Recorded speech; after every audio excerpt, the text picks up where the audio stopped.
तो दोस्तों प्रफुल्ल बिलोरे जिन्होंने चालू किया MBA चाय वाला, आजकल लोग उनको स्कैमर कह रहे हैं, उन पे एलिगेशन लगा रहे हैं, यहाँ तक कि उन पे कोर्ट केसेस भी कर रहे हैं।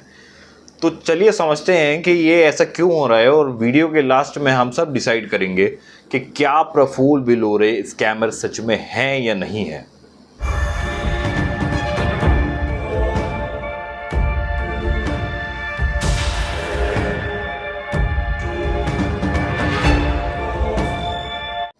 तो दोस्तों शुरुआत करते हैं कि प्रफुल्ल बिलोरे ने शुरुआत MBA चाय वाले की करी क्यों थी।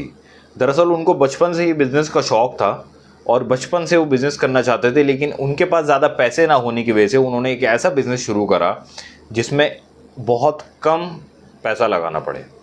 तो उन्होंने एक चाय की दुकान खोली, लेकिन उस चाय का नाम रखा MBA चाय वाला। दरअसल ये उनके MBA जो है वो उनके नाम की फुल फॉर्म है, शॉर्ट फॉर्म है, तो उसका अगर खोलेंगे तो वो MBA हो जाएगा। तो दोस्तों उसके बाद जो है, अब उनको पता था कि सिर्फ चाय बेच के मैं अमीर या करोड़पति नहीं बन सकता, तो फिर उन्होंने सपने बेचना शुरू करा, सपना अमीर बनने का। वो लोगों को कहने लगे कि तुम्हारे पास कोई बिज़नेस नहीं है, तुम्हारे पास कोई काम नहीं है, तो कोई बात नहीं, तुम मेरा MBA चाय वाले का बिज़नेस मतलब या कि मेरा नाम ले लो और अपना बिज़नेस खोलो और काम करो। उन्होंने लोगों को बताया कि कम से कम तुम साल के 15 से 20 लाख रुपए आराम से निकाल लोगे, चाय बेच के, पेटीज़ बेच के, डोनट्स बेच के, जो भी अपनी दुकान पर रखोगे मेरे नाम से वो बिकेगा। लेकिन दोस्तों ये सपना ज़्यादा दिन चला नहीं। लोगों ने MBA चाय वाले का आउटलेट ख़रीदा। तो पहले देखते हैं कि MBA चाय वाले का आउटलेट पड़ता कितने में था। तो दरअसल उसकी फ़ीस है 4 लाख रुपये। जी हाँ, अगर आपको प्रफुल्ल बिलोरे से या उनका नाम लेना है MBA चाय वाला, तो आपको 4 लाख रुपए उनको फ़ीस देनी पड़ेगी। उसके बाद मान लीजिए 2-2.5 लाख का फर्नीचर हो जाएगा। उसके बाद 15-20 हज़ार रुपये का रॉ मटेरियल भी आपको लगाना पड़ेगा, जिसमें चाय पत्ती, चीनी या फोरे, गिलास वगैरह सब आएंगे।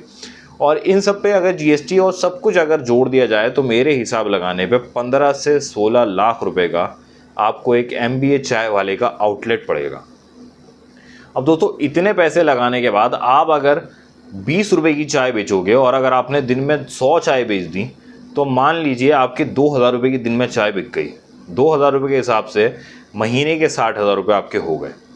अब उसमें से 60,000 रुपये में से आप 25% का रॉ मटेरियल निकाल दीजिए, 20% निकाल लीजिए चलिए, तो 60,000 रुपये में से 12,000 रुपये जो है वो रॉ मटेरियल की निकल गए। आपने 2 लोगों को काम पे रख रखा है, 30,000 रुपये उसके निकाल दीजिए, तो 42,000 रुपये निकल गए। आपके पास बचे 18,000 रुपये, जिसमें से आपको बिजली का बिल भी देना है, वहाँ की साफ़ सफाई भी करानी है और सामान भी लाना है, और आपको बिज़नेस बढ़ाना भी है। और अगर वही दुकान जहाँ पे आपने MBA चाय वाले का आउटलेट ख़रीदा है, अगर वो किराए पर हुई, तो फिर तो समझ लो लग गए आपके पास कुछ नहीं बचने वाला, क्योंकि 18,000 रुपये में आपको ऐसी जगह पे दुकान नहीं मिल सकती जहाँ पे MBA चाय वाला आपको आउटलेट खोलने देगा।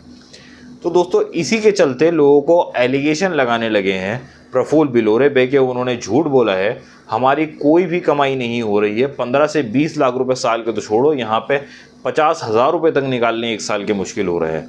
और अब जो है MBA चाय वाले का आउटलेट का जो है क्रेज़ भी जो है धीरे धीरे ख़त्म सा होता जा रहा है, क्योंकि कोई क्यों जाके 100 रुपये की चाय पिएगा, जबकि पटरी पे जो है 10 रुपये की चाय इतनी बढ़िया मिल रही है। तो आप अब डिसाइड करिए मेरे साथ मिलके कि MBA चाय वाला प्रफुल्ल बिलोरे के सच में स्कैमर है या नहीं। जैसा भी हो, आपका जवाब मुझे कमेंट में ज़रूर बताएं।